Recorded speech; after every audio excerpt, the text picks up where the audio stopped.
Bienvenue sur Top Invest. Il faut savoir choisir ses risques. C'est très important. C'est même déterminant pour la suite des choses. Donc, je vais vous lire et commenter un article ici qui a été écrit par Bernard Mounet en 2015 et qui est toujours d'actualité en date d'aujourd'hui et qui le sera toujours dans le futur. Ok. Donc, Bernard Mounet ici, c'était un journaliste finance québécois qui écrivait principalement pour le journal Les Affaires. Il a écrit 2 livres que je vous recommande chaudement, vivement. Donc, s'il vous plaît, si, d'accord, vous aimez ce qu'on va lire ici aujourd'hui et ce qui va suivre, parce que je vais lire à peu près on va commenter beaucoup de ces articles ici qui ont été écrits il y a très longtemps. Je vous encourage vivement à acheter ces 2 livres. Maîtriser les démons de la bourse, investir à la bourse et s'enrichir. 2 excellents livres. Et s'il vous plaît, mettez un commentaire un commentaire encourageant quand vous aurez acheté ce livre-là, si ça vous plaît. Et je suis sûr et certain qu'il va vous plaire. Ok? Donc, achetez-les. C'est la meilleure manière de soutenir cette personne. Ok? Donc, on va lire cet article-ci et on va le commenter. Donc, on y va. Dans notre monde, il y a une tendance sociale profonde vers la recherche du risque zéro. Parents, politiciens, chercheurs, bureaucrates, éditorialistes, etc. sont prêts à tout pour réduire les écueils à néant, quels que soient les coûts et les conséquences directes et secondaires de ce choix. Dans le placement, donc dans les investissements, dans le domaine des investissements, ici on appelle ça placement, vous allez comprendre que ici les Québécois ont souvent le français d'une certaine façon, mais ça reste la même chose, d'accord? Donc, dans le placement, cela se reflète par exemple dans le travail des organismes de réglementation dont le pouvoir a été décuplé depuis quelques années dans le but de purifier au maximum l'industrie financière. Il y aurait bien des choses à décrire quant à cette tendance. Toutefois, l'important est de constater à titre d'investisseur et d'épargnant que vous ne pouvez pas vous faire croire que les risques n'existent pas. Vous avez compris? Vous ne pouvez pas vous faire croire que les risques n'existent pas. Qu'importe ce que vous allez choisir, peu importe votre type d'investisseur, votre profil et votre approche, désolé, mais vous devez vous exposer à des risques. Vous n'avez pas le choix. Votre choix réside dans leur reconnaissance et leur gestion. Donc dans la reconnaissance du risque et dans la gestion du risque. Mais pour arriver à cela, il faut savoir les assumer froidement. Et ça, c'est une partie difficile à faire. Assumer froidement le risque. Parce qu'il existe. Vous ne pouvez pas éviter le risque. Qu'importe la stratégie d'investissement que vous allez choisir, le risque zéro n'existe pas. Et il n'y a pas de petit risque. OK? Donc, 2 types de risques pertinents. L'idée principale qui sous-entend le concept de risque, c'est qu'on ne connaît pas l'avenir. Point. Ça, c'est l'idée principale. D'accord? Par rapport au risque. On peut arriver à croire bien des choses concernant notre capacité de prédire ce qui adviendra. Par exemple, une entreprise d'ici 10 ans. Donc, c'est facile de se dire que, ouais, du Procter Gamble, ça sera toujours là dans 10 ans, on aura toujours besoin de tel ou tel produit. C'est très facile. Mais la réalité, c'est que malgré notre expérience, notre travail et le sérieux de notre démarche, on ne peut pas être certain. C'est pour ça que je n'aime pas utiliser la certitude, on parle en termes de probabilité. Impossible. C'est pour ça qu'il y a toujours plusieurs hypothèses. Une hypothèse optimiste, une hypothèse pessimiste et une hypothèse de base. À chaque fois que vous allez investir, vous devez avoir 3 hypothèses. Et chaque hypothèse ici vient avec une évaluation particulière. Je suis optimiste, je mets ça. Je suis pessimiste, je mets ça. Mon hypothèse de base, je mets ça. C'est très important. D'accord? Hypothèse optimiste sous telle condition, hypothèse pessimiste sous telle condition, hypothèse de base sous telle condition. Vous devez noter tout cela. Ça semble être fastidieux, mais non. C'est très facile à faire. D'accord? Le plus difficile, c'est de tenir, c'est de reconnaître quand l'hypothèse n'est plus vraie. D'accord?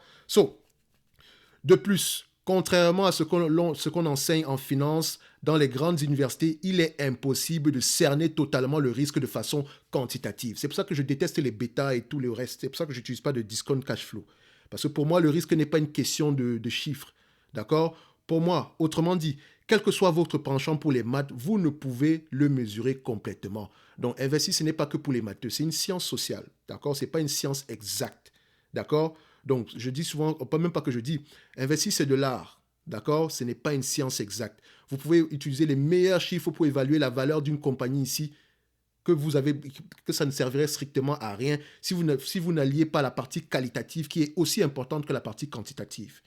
Je me bats pour ça sur cette chaîne. C'est pour ça que quand on me parle d'analyse fondamentale, j'aime souvent parler d'analyse quantitative par rapport à ce que je montre ici. Si je fais une analyse fondamentale, je vous dirai également que ça, c'est une analyse fondamentale. D'accord? Par rapport aux notes d'analyse que je vous présente souvent, ce sont des analyses fondamentales parce que je ne me base pas juste sur mes chiffres pour parler de quelque chose. Je base également sur mes propres lectures par rapport à ce que je pense de l'industrie sur des éléments de croissance, la taille du marché, les risques liés à court terme, etc. D'accord? Et le danger prend plusieurs visages.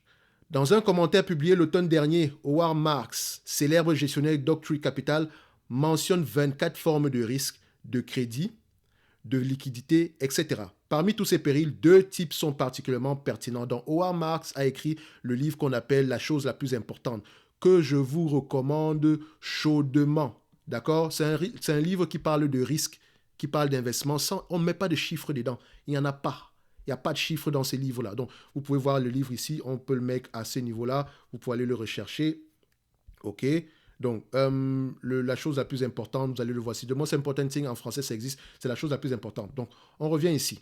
OK? Il y a le danger fondamental auquel est exposé l'investisseur boursier, à savoir celui de perdre du capital de façon permanente. Cela peut empêcher de dormir un investisseur à long terme comme moi. En effet, lorsque j'achète des actions d'une société, si je me trompe dans mon analyse, je pourrais subir une perte de capital permanente. Donc, pour moi, le risque est également la perte permanente du capital. Vous allez voir que mon raisonnement colle beaucoup à ce raisonnement. C'est parce que j'ai été influencé par ces lectures ici, complètement. D'accord? Et vous allez voir au fil du temps, quand je vais commenter beaucoup de ces articles ici, il y en a au moins une centaine. D'accord? On va se dire pour le moment une dizaine qui ont du sens même aujourd'hui. Donc, ce qui est très différent de la perte passagère liée à la fluctuation boursière. Donc, la perte permanente et la perte passagère, c'est 2 choses différentes. C'est pas parce que j'achète du LVMH à 700 dollars, si LVMH se retrouve à 500 dollars, je n'ai pas perdu mon capital de manière permanente. D'accord? C'est qu'une fluctuation boursière tant et aussi longtemps que les fondamentaux sont corrects et que ces fondamentaux-là qui sous-tendent le raisonnement selon lequel la valeur est plus importante que le prix. Donc, en achetant une entreprise à 700 dollars, je ne l'achète pas parce qu'elle vaut 700 dollars, je l'achète parce qu'elle vaut plus que 700 dollars. En me basant sur des éléments quantitatifs, PER, valeur d'entreprise, dette, machin, et des éléments qualitatifs, maintien des marges, potentiel de croissance, croissance des marges, etc. OK? C'est important. C'est très différent. Donc, quand j'entends souvent les gens dire ici que oui, j'ai acheté telle entreprise, mais je suis en perte. Oui, mais ta perte, elle est due à quoi? Est-ce que c'est une perte permanente ou bien c'est dû aux fluctuations boursières? Si c'est une fluctuation boursière, pas de raison de se plaindre. Parce que si tu te plains que tu es en perte, ça veut peut-être dire que tu n'as pas bien fait tes devoirs derrière. OK? Tu ne devrais pas te plaindre que tu es en perte, tu devrais être content. D'accord? Parce que ça te permet d'acheter plus. Mais si tu es en stress, ça veut dire qu'il y a quelque chose qui manque dans ton analyse. Il y a quelque chose. OK? Moi, c'est comme ça que moi je vois les choses. Si je commence à stresser par rapport à un investissement parce que je suis en perte, ça veut dire qu'il y a quelque chose que j'ai mal fait. D'accord? Par exemple, au début 2009, en pleine crise financière, je vous rappelle, j'ai acheté des actions d'une société que je suivais depuis de nombreuses années. D'accord? Pour une fois, en raison de la dégringolade des bourses, je pouvais l'acheter à un prix qui me semblait attrayant. Selon mon analyse, le titre avait un bon potentiel d'appréciation pouvant atteindre les 35 dollars d'ici 3 à 5 ans sur la base d'hypothèses modérées. D'accord? Or, j'ai acheté le titre aux environs de 16 dollars. Donc, après avoir valu à peu près 50 dollars, le titre valait avant à peu près 50 dollars. Moi, je l'ai évalué à 35 dollars et je l'achète à 16 dollars. La différence entre 35 et 16, marge de sécurité. Très important pour me protéger par rapport à ma propre bêtise. C'est important. Donc, si j'avais raison, je doublerais mon capital sur 5 ans au maximum, ce qui est habituellement mon objectif. Comme moi, mon but est de doubler mon capital par rapport au choix que je fais ici aujourd'hui sur une période de 5 ans. Pas sur une période de 12 mois, 3 mois ou bien 1 an. Donc, quand je décide d'acheter une entreprise aujourd'hui, il faut que je sois sûr et certain que je peux la garder au moins pendant 5 ans. La certitude n'existant pas, je dois également savoir sous quelles conditions je dois me départir de cette compagnie-là. Et sous quelles conditions, ça dépend de mes hypothèses d'investissement. D'accord? Je n'investis pas juste parce que je pense qu'on aura toujours besoin de papier hygiénique, etc. Non, ça ne veut rien dire du tout. OK? Donc, quelques jours plus tard, le titre a atteint 9 dollars. Il a acheté à 16, c'est descendu à 9 dollars. Sur papier, j'avais perdu plus de 40%. Mais ce n'était pas une perte permanente parce qu'elle n'était pas liée à la valeur intrinsèque de l'entreprise. Et la valeur intrinsèque, qualitatif plus quantitatif. N'oubliez pas, les deux sont indissociables. 3 ans plus tard, le titre avait plus que doublé. Les très bons résultats financiers de la société ont confirmé mon analyse. Dans ce cas précis, il était facile d'être patient. En effet, la bourse était en crise et tous les titres baissaient, peu importe leur qualité et leur performance. Il est plus difficile d'être patient quand tout monte, alors que vos entreprises ne font que baisser. C'est plus difficile d'être patient. Donc, c'est plus facile quand tout baisse et que vos titres suivent également le mouvement. C'est plus facile d'être patient parce qu'on se dit, oh, ça dépend de l'ordre ambiant. Ce n'est pas toujours aussi facile de différencier une simple fluctuation qu'une perte en capital. Parce que la partie psychologique va jouer également. Personne ne veut s'avouer qu'il a tort. D'accord? Personne ne veut généralement s'avouer qu'il a tort. C'est pour ça que quand on prend des positions de manière ici publique, on a très souvent tendance à ne pas vouloir accepter quand on a tort. OK? Moi, je vous dirais ici que moi, c'est facile pour moi d'identifier si j'ai tort ou pas. Je vous le dirai, mais je sais également que c'est un combat perpétuel. Je n'aime pas avoir tort. Et vous également, vous n'aimez pas avoir tort. Mais il faut avoir l'humilité, d'accord, d'avouer qu'on a tort, surtout quand il s'agit d'investissement. D'accord? Quand on a perdu, par exemple, si je suis sur Atos, je dis qu'OK, elle vaut $50, je l'achète au jour d'aujourd'hui, je me rends compte que Atos, même arrivé aux alentours des 20 euros, ça sera vraiment un exploit. Je dois accepter aujourd'hui que j'ai eu tort. Il faut que j'accepte. Je ne dois pas me bercer dans le rêve que, au point où j'en suis, mieux j'abandonne. Non, j'ai eu tort. D'accord? C'est sûr que j'abandonne, mais je dois travailler sur mon idée précédente pour voir où est-ce que je me suis trompé afin que cela ne m'arrive plus dans le futur. Très important. Manquer d'argent à la retraite est le pire des dangers. Il y a le danger selon la fluctuation boursière ou la perte permanente. En fait, pour évaluer ce danger et son impact, il faut se concentrer à 100% sur la performance économique de l'entreprise. Donc, si cette dernière est décevante et livre des résultats inférieurs à nos prévisions, nos chances de perte permanente sont très graves. Donc ici, on parle toujours de la perte permanente. Donc pour l'évaluer, il faut connaître l'entreprise.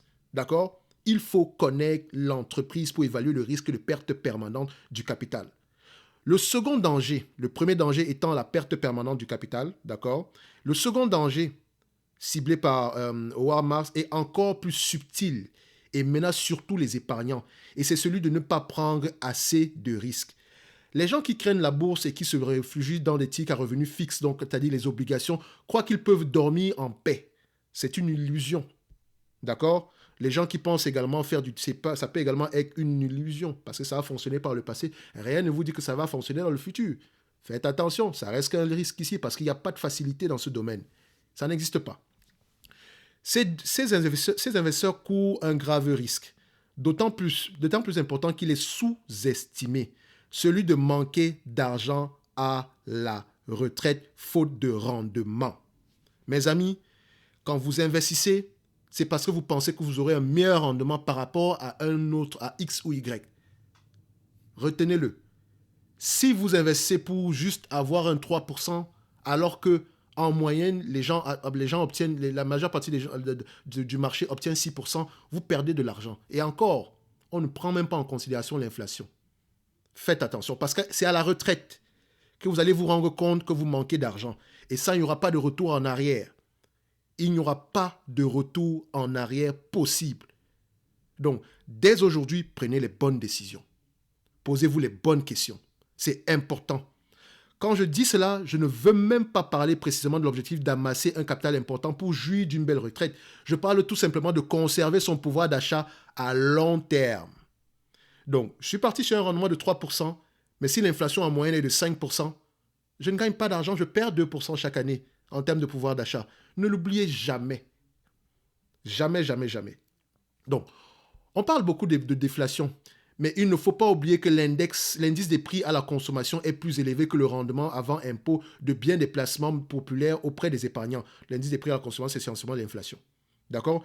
Ce qui signifie que ces derniers, en plus de ne pas avoir de rendement attrayant, subissent une érosion systématique année après année de leur pouvoir d'achat. Autrement dit, ces personnes s'appauvrissent chaque année. Vous voyez l'ironie cruelle? Alors qu'ils croient ne pas subir de risques, ils assument le plus important qui soit. D'accord?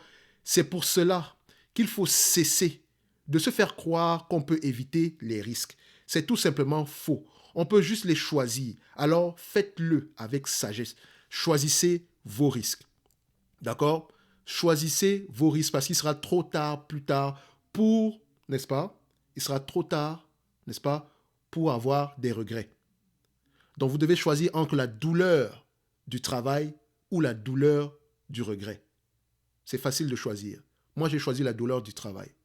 D'accord? Quand je choisis d'investir quelque part, que ce soit les ETF, que ce soit les actions, que ce soit les obligations, je dois toujours me poser la question de savoir est-ce que mon risque a été judicieusement choisi par rapport à mes objectifs?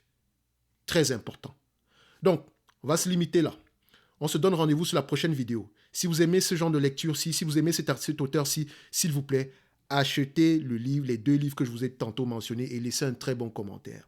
D'accord? Je n'ai aucun lien d'affiliation par rapport à ça, mais je suis sûr et certain que ces livres-là vont vous aider à être de meilleurs investisseurs. D'accord? Choisir vos risques. D'accord? C'est également prendre une décision d'investissement. Et il n'y a pas de petits risques qui existent. OK? On va se donner rendez-vous sur la prochaine vidéo. Un like, un abonnement, ça fait toujours plaisir. Le lien vers la newsletter de la chaîne est dans la description de la vidéo. Merci.